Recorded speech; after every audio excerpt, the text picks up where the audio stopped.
Yo la team, bienvenue chez The Cyclist House. On se retrouve dans notre atelier. On va parler pneumatique aujourd'hui. On va avoir boyau, chambre à air et tubeless. Rassurez-vous, on va essayer de pas vous gonfler avec ça, mais il faut quand même qu'on en parle. C'est parti! Alors on va commencer avec le boyau. Donc le boyau en fait ça va s'utiliser principalement sur du route pour la compétition préférence. Ça va être un pneu chambre à air intégré avec une jante spéciale. Donc vous n'avez pas de rebord sur la jante et là vous pouvez voir en fait des résidus de colle. Donc c'est soit collé, soit mis avec un double face spécial boyau. Il faut savoir que les pneus et les jantes boyau, ça s'utilise que pour du boyau, vous ne pouvez pas mettre de chambre à air ni de tubeless, c'est impossible. L'avantage du boyau, ça va être la légèreté. Comme on a un pneu chambre à air intégré, c'est beaucoup plus léger. Vous allez pouvoir mettre plus de pression dedans. Par exemple sur celui-là, on va pouvoir aller à 12 bars, donc c'est énorme. Vous ne pouvez pas rouler sous gonflé par contre avec le boyau, c'est très dangereux pour la jante. Au niveau des réparations, c'est un peu plus compliqué. Il faut savoir que quand le boyau est crevé, il faut le changer. Donc un boyau, c'est entre 30 et 120 € à peu près. Donc ça coûte assez vite, assez cher. Et il y a une petite manip à faire, donc ça s'apprend. Mais c'est un peu plus compliqué que les deux autres à entretenir. Alors on va passer maintenant au pneu chambre à air, donc ça va être le plus courant sur tout type de vélo, que ce soit entrée de gamme, haut de gamme, milieu de gamme. Donc ça c'est courant, vous avez donc le pneu plus la chambre à air, donc le tube type.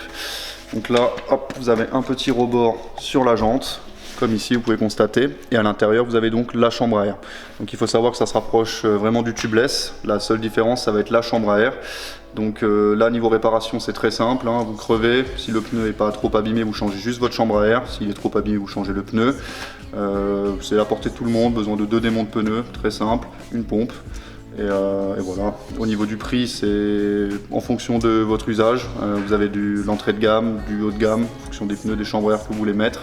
Ça va être un peu plus lourd que le boyau, par contre niveau entretien comme dit ça va vraiment être le top pour quelqu'un qui veut commencer ou même qui s'y connaît, qui n'a pas envie de s'embêter avec un boyau, avec un tubeless.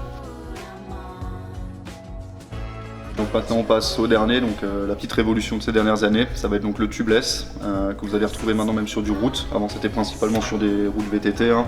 Donc là le tubeless ça va être comme un système à chambre à air, sauf que vous n'avez plus de chambre à air dedans. Vous avez un pneu spécialement tubeless qui va être un peu plus rigide avec des tringles qui vont vraiment venir serrer la jante à l'intérieur.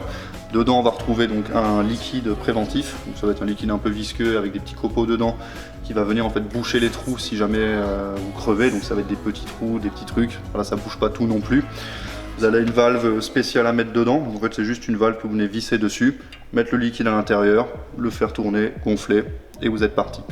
L'avantage c'est donc très résistant aux crevaisons, donc tout ce qui est petite crevaison normalement ça vous touche pas.